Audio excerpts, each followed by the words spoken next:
stand by faith on heaven's stable land. A higher plane that I have found. Lord, plant my feet on your grace.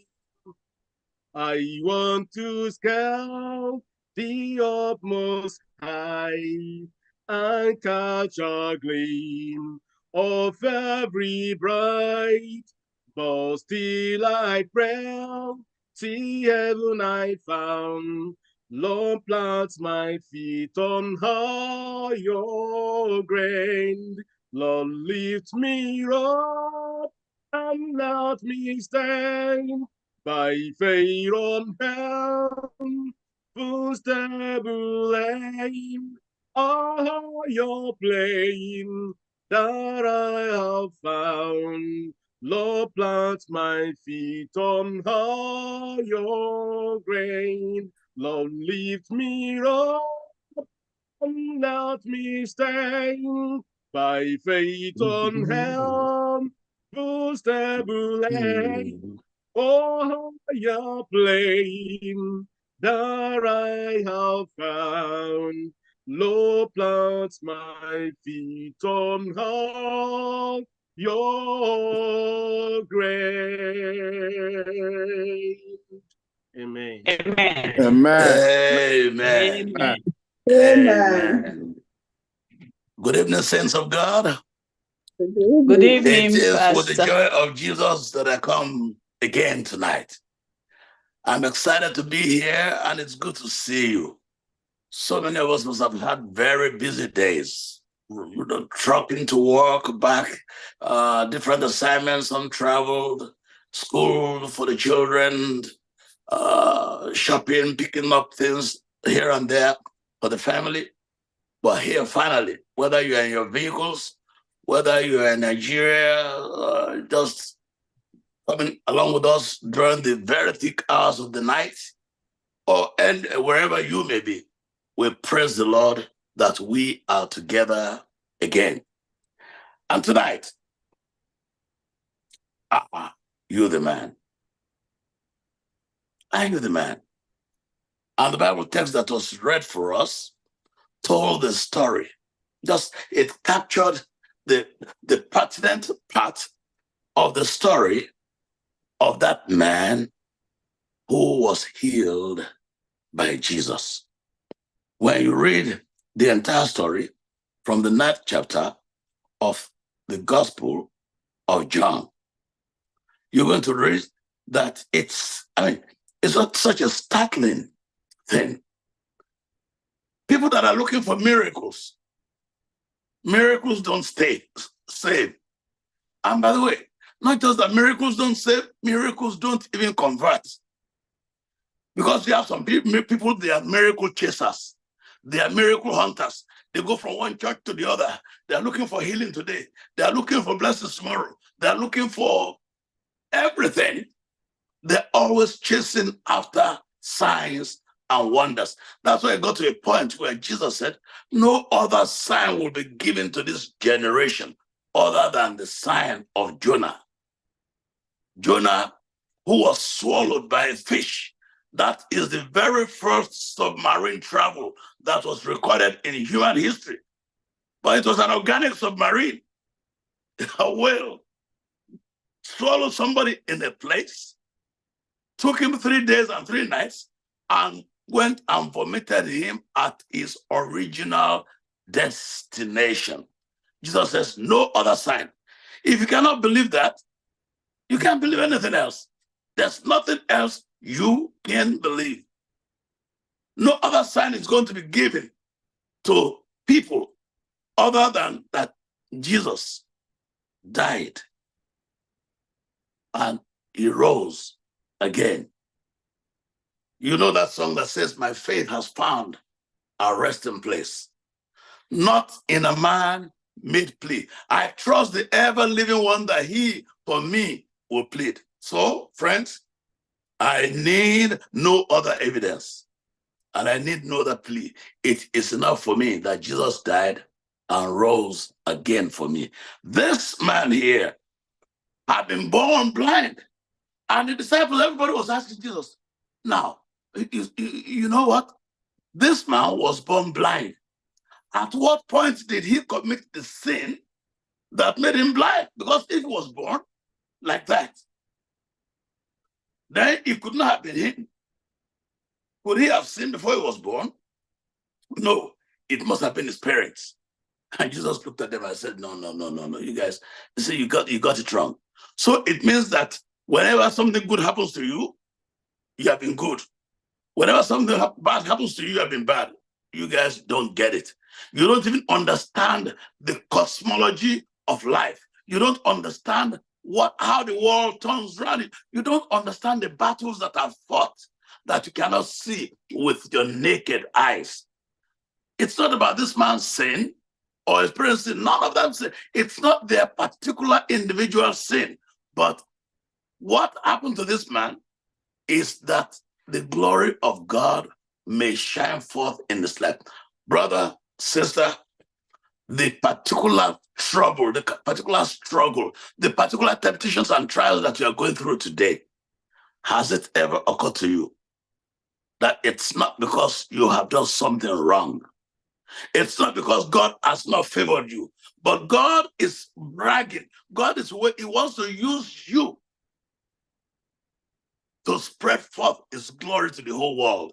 If you cannot do just that for Jesus, I wonder what else? If God wants to glorify Himself in your life and you are busy chasing miracles around instead of finding out what God's purpose is so that you can give glory to Him, Jesus said purposely, this man, his life is to give glory to God, just like He said about Lazarus. I'm even happy that I was not there when he was sick. And people would wonder, and I was not there when he died. Oh, so we sent for you, and our prayers, our pleas, our cries did not mean anything to you. He says, no, it is so that the glory of God can shine forth. I bring you a word of encouragement tonight. That trial, that you have prayed and prayed. Even the Apostle Paul that prayed for people and their eyes were opened, he prayed for people and childless people became mothers and fathers. He prayed for people and the dead were raised from the dead. He had a prayer that he was praying for himself. He said there was a thorn that was given to him in the flesh. And 3 times he prayed. And then he stopped praying about it after the 3rd time. Because each time he prayed, Jesus' response was the same thing. My grace is sufficient for you. What burden are you carrying? How heavy, how painful is it for you that you really feel like, let it go yesterday, not just today?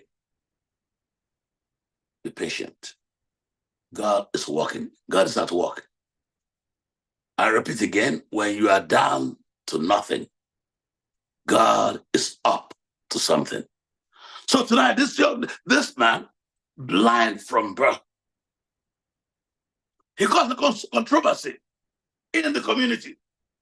Suddenly, people saw that he could see, and they said, no, that's not him. No, it's him. No, I know him. That's the way he walks. In fact, this is his name. People who are very familiar with him. No, I know this guy was born blind. He cannot be seen. And the man looked at them this time around. All the time, he could only hear voices. He could recognize people by their voices. But now he was able to associate the voices with specific faces. And then he was saying, oh, you, is that not so-and-so? Yeah, it's me. Oh, more. It's me. It is me. You are debating. If it is you, how then could you see? They asked him several times over. He told them, yet they would not believe because they did not want to believe. When he began to argue with people about the Sabbath, Saturday is the Sabbath, blah, blah, blah, blah, blah. You are not convincing anybody. Those who don't want to believe will not believe, even when the Bible says it. Because here, the one who wrote the Bible, Jesus, was telling people about something, and yet they did not believe. So many times he talked to the Pharisees. But the question is this, friend, are there things in your life also, regardless of whatever people say, that you do not believe? Because it's easy to point fingers at somebody else. It's easy to point fingers at what somebody else is not doing right. This man here was a beggar. They were used to seeing him beg. But right now, he was no longer begging. He was standing up. And he was not asking them for money, because now he could get up and go and walk. He could get up and go to his own farm. He could go to his own trade. He could learn something. He could be useful to himself. He was no longer begging them for nickels and dimes and quarters and dollars. No. And sometimes people prefer to be able to give you that little quarter. They prefer to be able to give you that little dollar. They prefer to be able to give you from time to time their leftovers, than that you should be able to fend for yourself, because it makes them feel good. I'm a good person. I'm helping so and so. And when God decides to help you, some people may not be happy. That's not the lesson for us tonight. While they were arguing about him, you see, that is the indignity of how we treat people. They were talking about him, and he was hearing them, but they were not talking to him. What does it cost them to go to him? Hey, Bikobia, it looks like I know you. Are you not? But they would not talk to him. They went talking about him. So many times you hear people talking about you around, but they will refuse to talk to you. Even when the disciples came back from Sychar, where they went to buy food, and they met Jesus talking with the woman at the well, they did not talk to Jesus to say, what are you doing? That's John chapter 4. They were talking about it. Hey, how did this woman come here? We did not miss this woman on the way when we were going to the town. Does it mean that she had been hiding somewhere? They were talking to each other and asking themselves, but they did not ask Jesus. It's not only ordinary people, ordinary church members that gossip. Even church leaders, unfortunately, we do gossip, because I'm one. Preach. And I need to repent from that. You need to repent from that. When you are not talking to people, but you are talking about them, and they are hearing, or others are hearing, this man, nobody was asking him anything. He came into their midst and said, oh, you want to know about that? You know, I am the man. And then, now they were shocked. I am the man. Yeah, I heard all you guys were saying. I am the man. That's verse 11. Then I said, okay, if you are the man, how were your eyes opened? Yeah, I think we believe you now that you are the man, but we don't understand. Every time I passed and I was going to work, I was the one that used to give you, the dollar bills. I was not one of those that were giving you the quarters, the little coins. I was the one that was giving you the big money. And now you are no longer there. How is it that your eyes were open? And the man told them, a man called Jesus. Wow, what a name. A man called Jesus made clay. He anointed my eyes with clay, and he said to me, go to the pool of Siloam and wash. So I went and I washed and I received my sight. Hallelujah. What he was telling them essentially, Jesus healed me. He gave me instructions and I obeyed. Amen. Amen. And that, so what you see right now is a result of my faith in the command, the instructions of Jesus. Obedience. They asked him over and again, and the man repeated the same thing over and over and over. And they were still telling him, no, this man, Jesus that you're talking about, he could not have been the one that healed you. Can you imagine? Somebody who was healed, knew who healed him. The people that were not there were disputing with him. He could not have been, because the man, Jesus that you're talking about, is a sinner. God does not hear sinners. Mm-hmm. How do I know that he's a sinner? Can you imagine? He healed you on the Sabbath day. He violated God's command. Seventh-day Adventists will still judge each other and will judge other people today as to who is righteous and who is not, who is going to heaven and who is not. And we're not listening to Jesus, where he says the Son of Man is Lord also of the Sabbath, because the Sabbath was made for man and not man for the Sabbath. And then he said the third thing, it is good to do good on the Sabbath. Now, you are going to see how mechanical people take religion. And that is the problem why religion is powerless. Why religion? People who are addicted to religion, religion cannot save you. Only Jesus can save. Only Jesus, the Spirit, Holy Spirit of God can convert people. We don't convert people by fighting them. We don't convert people by arguing with them. We don't convert people by debating them. We only convert by bringing them under the power of the Holy Spirit. It's the Holy Spirit that converts and convinces. Amen. Okay, if he was the one that healed you, where is he? How? What are we discussing? What are they asking for? Where is he? Where is he? What does it have to do with whether he was? He said, so I don't know. I don't know. The man probably wanted to follow Jesus, and Jesus said, don't follow me. You don't like, so, go and tell. Don't follow me. Go and tell the people what the Lord has done for you. And that was what he was doing. That's why he was not following Jesus all around.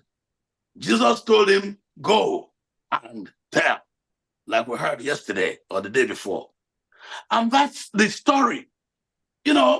One of the greatest contradictory experiences of modern life is that something good happens to you and people are very slow to believe. I remember that as a young man, I've told my story over and over and over again. I was not very focused and it was difficult for me to follow. If people, you can't just give me an instruction. I need to understand what you mean. I need to understand what you're driving at, what you want me to do.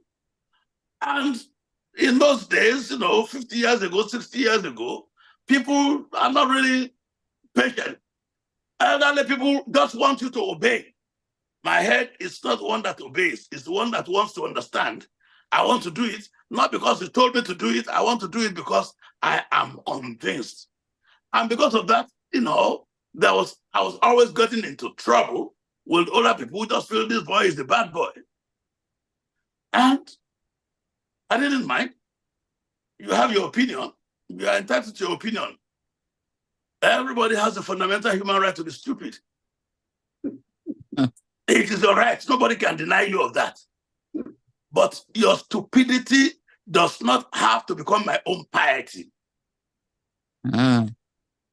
So, and it was difficult for people to understand that young people also have a mind of their own, that they are reasoning. We think young people today, so many parents want to force their children to do what? I am your father. I am your mother. You must do what I say. That's it. Hey, I come back to Isaiah 1:18. Even God himself says, come, let us reason together. Not because God does not understand, but because he wants to make us understand. It's your job as a parent. It's your job as an elder. It's your job as an adult to make the younger ones understand. And so, fast forward so many years, I got into so many trouble here and there. But suddenly, I became a pastor after I had had my own Damascus Road experience. And everybody was like, Makinde, Pastor Kwa, no, it's not possible. Makinde, no, it's not possible. People, they should have rejoiced that foolish boy, that troublesome boy, is not a pastor, but a lot of people are still very skeptical. They were trying to see, just like people were very wary of Saul. You know, when Saul, even his change of name, he changed from Saul and became Paul. The change of name did not convince anybody. They were still running from him. Maybe he just wanted to use style to catch them. And when they asked me, so what happened to you? I tell them, what happened? Nothing. Life happened. What happened to you? Oh, God happened. I met with God. And God helped me to understand. Today, don't become one of those who cannot believe that something good can come out of Nazareth. We need to stop being one of those who are skeptical that the young people can do good, they can be well.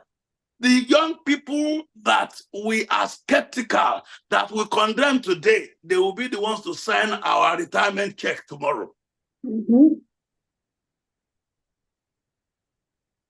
I retired from Babcock 9 years ago. It's one of those that I brought up that signed my retirement letter. Yeah.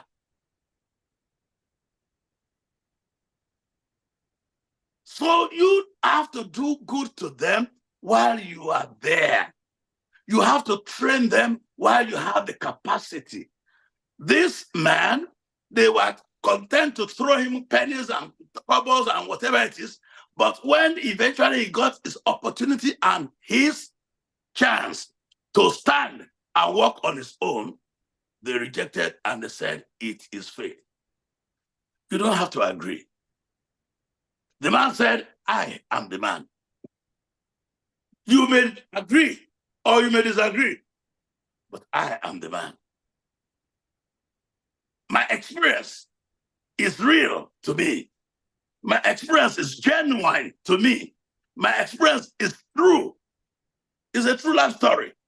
So your opinion does not matter in this matter. I am the man. You know, a second experience of I am the man is a flip side experience. We want to turn the page now. I'll run very quickly before the time goes. A second experience of I am the man is a very sad one. And we want to, after we have seen the one that is positive, let's look at the one that's negative. Because when you say I am the man, it's not always positive. Who knows? When they ask, are you the man? I say, I'm the man. Watch it.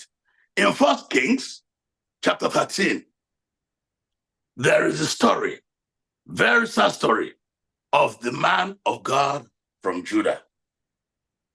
The man of God from Judah. You see, Bethel is in the northern kingdom. It was one of the 12 tribes that broke away when Rehoboam, the son of Solomon, acted foolishly and said he was going to punish the Israelites. He was going to walk them like slaves. And then they said, to your tents, O Israel. And 10 tribes broke and became the northern kingdom. 2 tribes, Judah and Benjamin, became the southern kingdom. And in Jerusalem, that's where Rehoboam was now reigning, whereas the northern kingdom, Jeroboam set up his own kingdom in Bethel.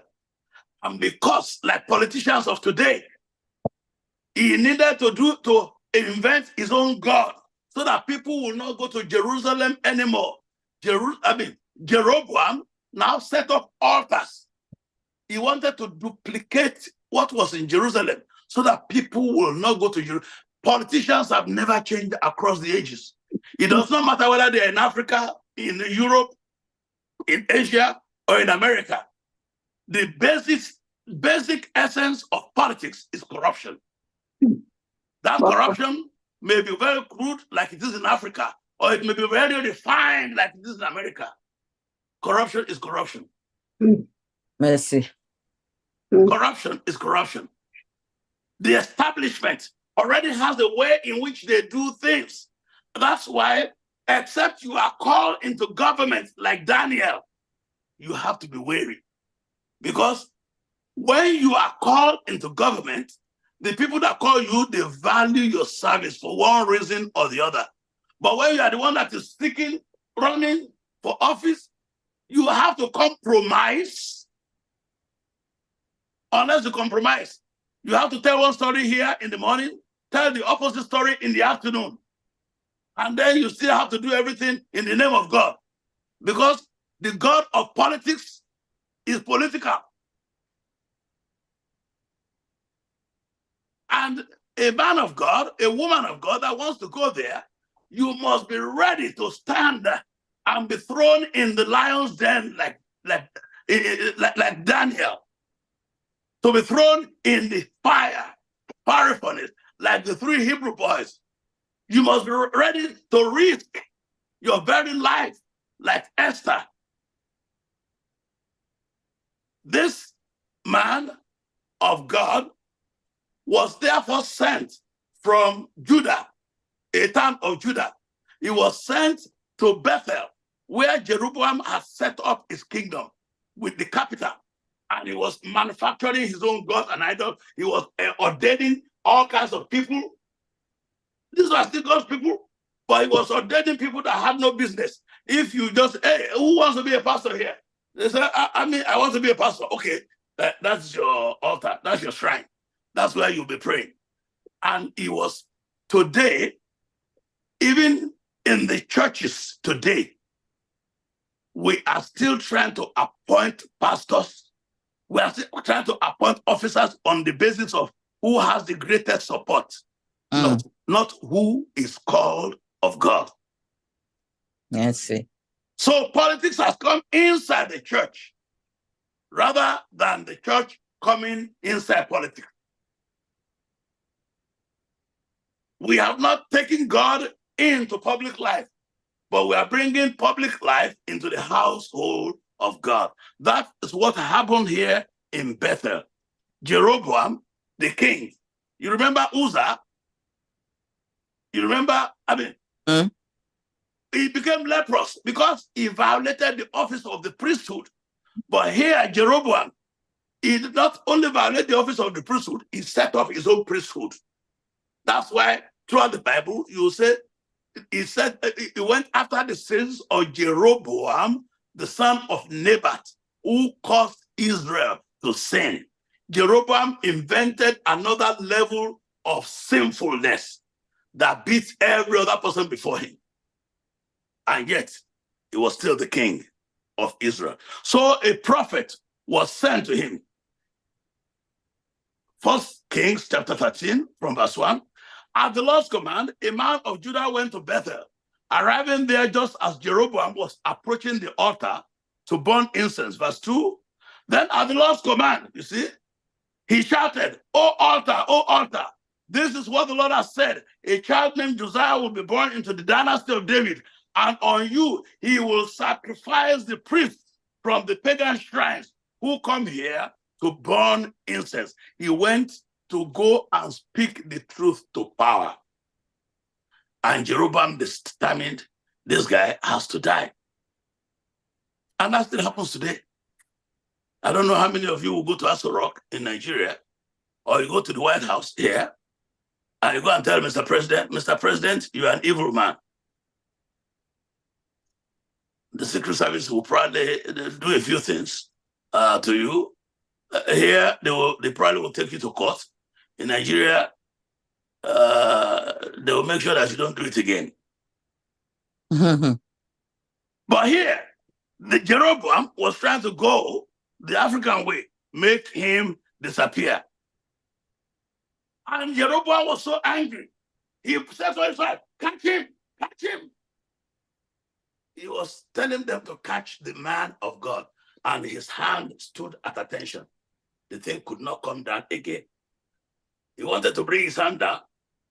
The hand had become paralyzed. He had just a single member stroke. There was a stroke in that arm, and the arm stood stiff like that. Then he realized that he was in trouble. He said, and at the same time, when his hand was still frozen like that, the crack appeared. The altar that he was sacrificing on broke, and all the ashes. So what the man of God was saying, what he prophesied, happened immediately. So while his hand was still frozen, he saw the altar breaking down, and he knew that I have overstepped my bounds.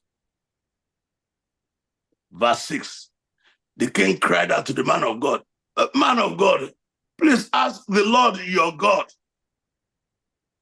He didn't say ask God. Ask the Lord your God to restore my hand again. So the man of God prayed to the Lord, and the king's hand was restored, and he could move it again. You would have thought that that sign, that miracle, was sufficient to make this king repent. But no, when you reach verse 13 all the way to the end, after the man of God left, the king went back and started and appointed new priests. He built another altar to replace the ones that were broken down by the prophet or by the prophecy. Then the man said to the king said to the man of God, oh, come to the palace with me. I need to honor you. I have to give you food. I need to give you a gift.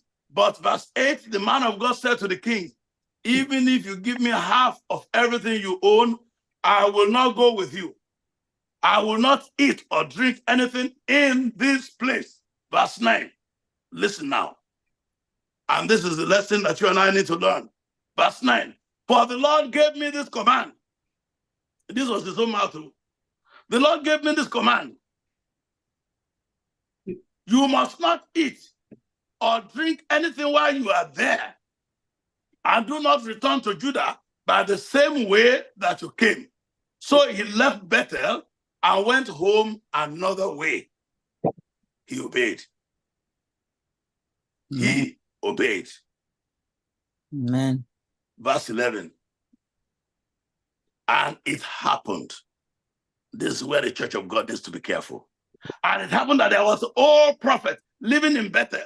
The old prophet was living in Bethel. The old prophet had no message for the king. He had been living in Bethel all this time. Why did God need to bring a prophet from Judah if there was a prophet that was living prophetically inside Bethel? And when the children got home and they told him what happened, he said, a prophet came here to my territory. And he did not even know that I am a prophet. And he came here. When you see men of God fighting over territory in the church of God, they have lost their anointing. When you see elders, deacons, when you see leaders fighting over position and power, over territory and space in the church of God, it's because there is no power in us anymore. So we need, since if you don't have the Holy Spirit power, you must have the Holy Ghost power. Amen. If the Holy Spirit power is not, do like Saul. And that's the problem. They told their father said, saddle one of the asses, one of the donkeys. That prophet was rich.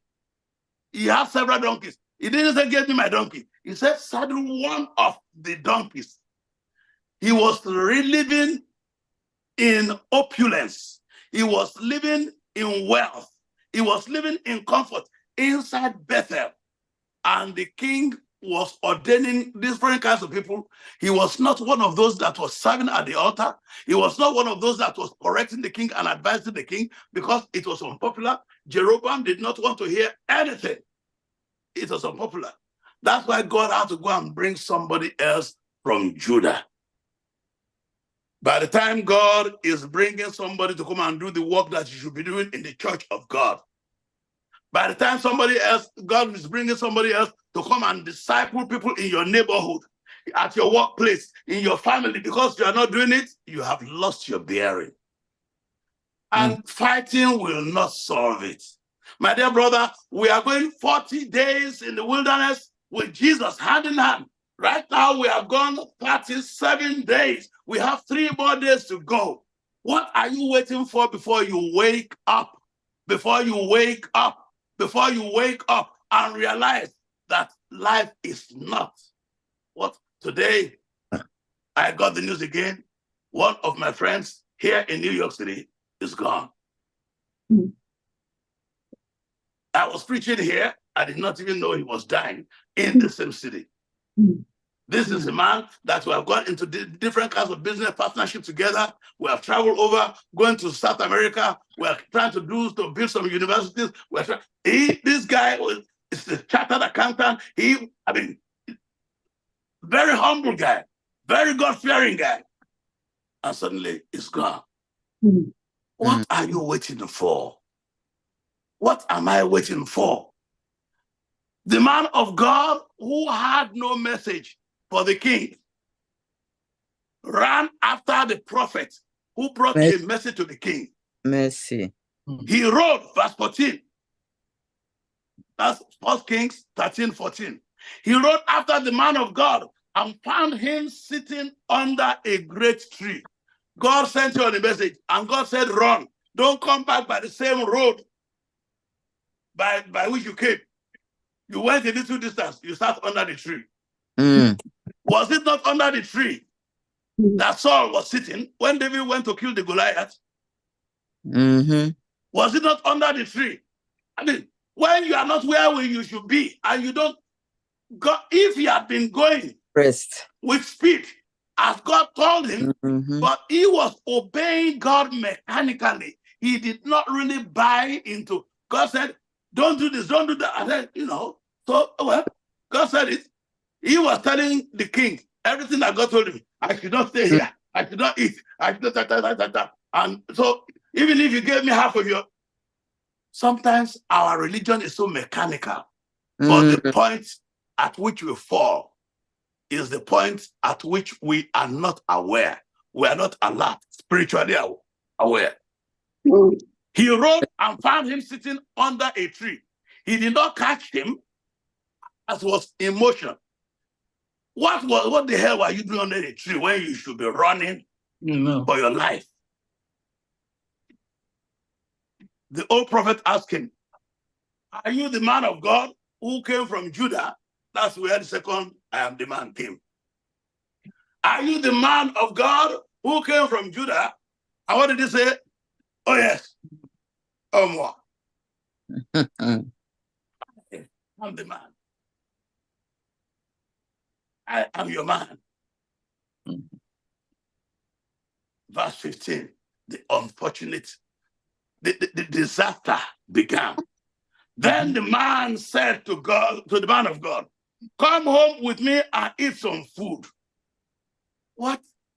If you wanted to give him food, really, if he was sincere, why did he ride all the way? Why did he not bring the food for him on the way? You see, we need to be very, very alert when the enemy is giving us what appears to be a blessing. The boy was sitting down. Come with me. And he said, no, I cannot. Because I am not that I don't want to. He said, I am not allowed to drink or eat anything here in this place. For the Lord gave me this command. That's why sometimes it appears as if I may be stubborn. And I apologize for the stubbornness. But I am not ready to be the man of God from Judah. I'm not. Sincerely. It does not matter who it is. He says, for the Lord gave me this command, don't eat those, and do not return to Judah by the same way you came. But verse 18, the old prophet answered and said, I am a prophet too, like you. Just as you are. And an angel gave me this command from the Lord. Bring him home with you so he can have something to eat and drink. But the old man was lying to him. Mercy.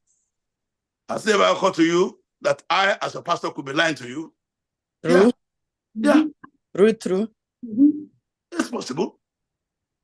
That's why I told you, once I cannot tell you, thus says the Lord, and bring it out and point it out from the word of God. Don't believe a word that I've said. Because if you believe me, you will believe somebody else.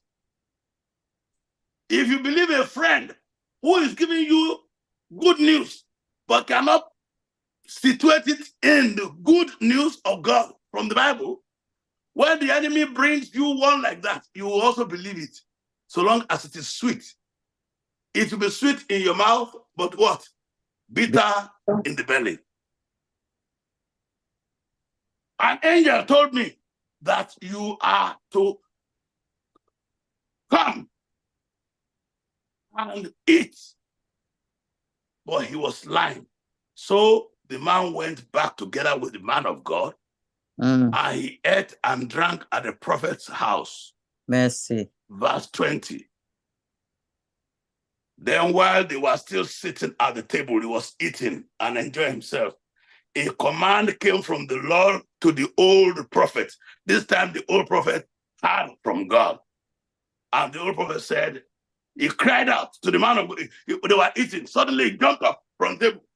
And he cried out and pointed and said, young man, you have come back to this place after the Lord had warned you not to drink or eat in this place.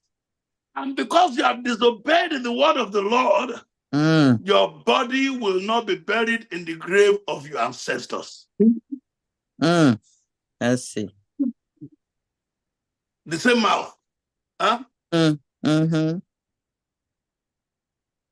How do they call it now?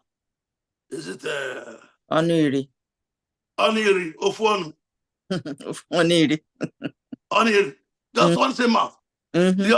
Or the mouth that said yes is the one that said no. The one that said up is the one that said down. The one that closed up is the one that opened. And what? Because of what will it? What was it trying to gain by destroying this young prophet? But you will never know. We are attending the same church together. You will never have an excuse to say Makinde was the one that came and he deceived me. That's why I did what I did. God, that excuse will not be acceptable to you.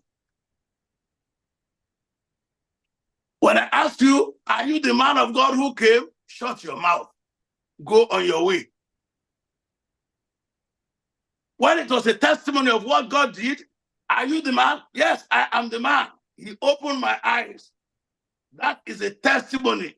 But when it is a bragging right, are you the man of God that came to Judah? Oh yeah, that's me. I am.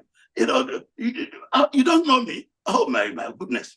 I'm the prophet that came from Judah. I mean, if you see what I told that king, man, I dressed him down. I gave it to him. I showed him. Okay, you have done your work. Come back with me. No, I can't come back with you. I'm also a prophet. Now look at my ordination license. I'm also a prophet like you. I'm a pastor. In fact, I'm a senior pastor. I have a PhD. I have what else, I can't get all the titles. Like an army general. I show him all my ranks. Baba, God bless you, sir. God bless you, sir. Come back. The angel told me that you can come back with me. Did the angel not know the old prophet's house to go and give you the message to give Jeroboam? Why did God bring you all the way from Judah when this man was in town?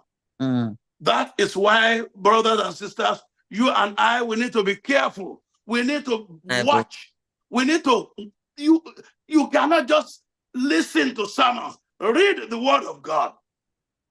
When you are the man, when you are the woman, read the word. Don't just let us give you regurgitated nutrition, regurgitated menu. Read the word of God. When you don't understand, come back and ask for explanation. That is, what. And after the lion killed that man. He did not touch the donkey. He did not eat the carcass. The lion stood with the donkey, watching. Mm. Have you ever seen a vegetarian lion before? Mm-mm. That lion did not eat. He just stood there so that everybody would know that this is from the Lord. Lord. Mm-hmm. My dear brother and sister, tonight, as we close down, first Igbo SDA brothers and sisters, we are walking through the wilderness. 3 temptations that Jesus received from the devil after crossing that wilderness, after he was hungry. Turn this stone to bread and says, it is written. It is the very first temptation that this prophet fell for. Many of us are falling for the temptation of food. What shall we eat? What shall we drink? When your heavenly Father already knows that you need all these things. That's why you need to seek first. You see, all the messages are coming together.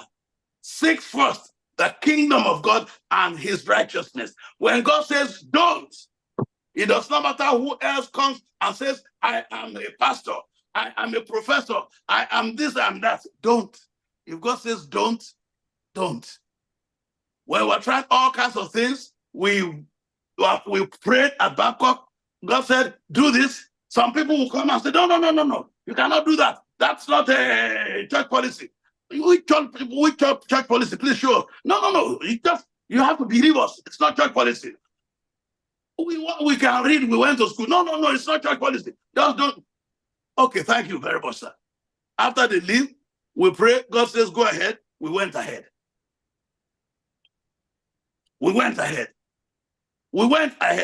And God has revealed himself that God can speak to anybody in this church. Amen. Is God speaking to you? What God speaks to you, he will confirm with somebody else. God is not the author of confusion. So God does not send somebody out to begin to scatter and break down. No. But beware of the old prophet. Are you the man? Are you the woman? Beware of the old prophets who live with the king, who live with the palace, but they cannot say a word of truth that will convict. Tonight, I pray that even as you walk through the wilderness of life, that the old prophets of Bethel will not confuse you. That the old prophets of Bethel will not destroy you. That they will not destroy your children. That they will not derail your mission. That they will not invalidate your anointing. That the old prophets that are surrounding around, it does not matter what they can show you. Don't stop. God says, don't go by the same way. Keep going.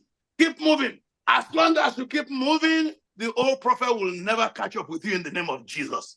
Amen. Tonight that your family, old prophets will not catch up with you. I pray old prophets will not confuse you on the way to salvation. You will cross this desert, you will cross this wilderness in peace to the glory of God. It shall be well with you in Jesus' name. Amen. Amen.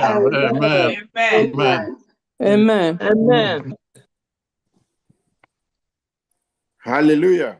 Amen. Amen. Amen. Oh my.